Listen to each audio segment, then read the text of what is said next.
안녕하세요. 저는 두더지 게임된 박원순 피해자 괴롭힘 상식인들이 나서야 한다 칼럼을 기고한 김재련입니다. 댓글 읽기 스타트. 내가 상식인인데 상식적으로 피해자가 저런 문자를 보낸 게 이해가 안 됨.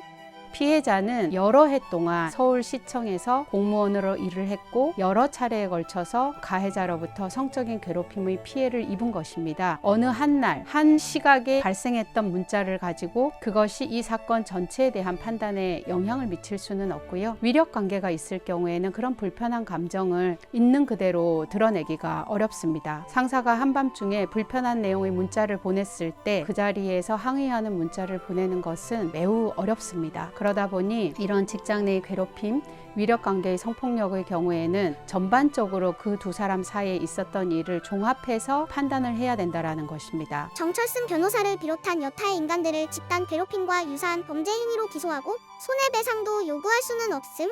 피해자의 실명이 세상에 공개됐지만 결국 우리 법원에서는 집행유예라는 관대한 처분을 내려버렸거든요. 그렇기 때문에 피해자가 일일이 형사고소를 하고 손해배상 청구를 하는 것보다는 상식을 가진 우리 공동체 시민들이 이런 2차 가해를 하는 사람들을 맞서서 목소리를 내주시는 것이 필요합니다. 박원순은 잘못을 인정하고 피해자에게 용서를 구할 용기가 없음. 진정한 인권 변호사가 아니고 자신을 살인한 사람임. 특히나 박 시장은 직장 내 성희롱 사건에 대해서 의미 있는 판결이 내려지는데 기여를 했던 분이십니다. 그런 분이 피소된 사실을 알자마자 극단적인 선택을 함으로써 이 절차로부터 책임을 면했다라는 것은 또 하나의 가해 행위가 아닌가 그렇게 생각합니다. 법령에서 사자 공소권 없음이라는 조항을 없애야 한다는 말에 크게 공감함.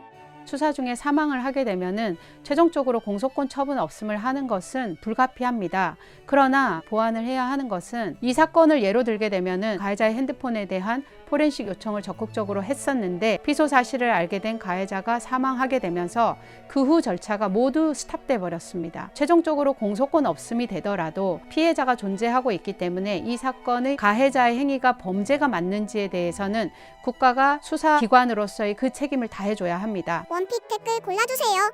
먼저 시장님 사랑해요라고 했다는 일부 언론 보도는 사실이 아니면 처벌을 해야지 사실이면 이런 기사는 내면 안 되고 라고 돼 있고 여기에 댓글에 보면 사랑해요의 뜻이 당신이 아는 그 뜻이 아니라 그 당시 박원순주의 집단에서 쓰던 그저 하나의 구호 같은 말이었다는 거죠. 이 부분을 뽑겠습니다. 일부 언론 중에서 잘못된 기사 제목이 있었어요. 먼저 사장님 사랑해요라고 했다. 이 부분은 사실이 아닙니다.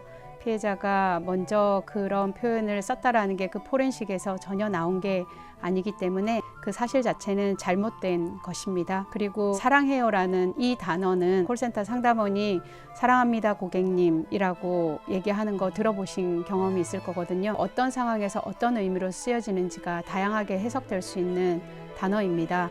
나는 고발한다 칼럼에 댓글 많이 달아주세요. 필자가 직접 읽어드립니다.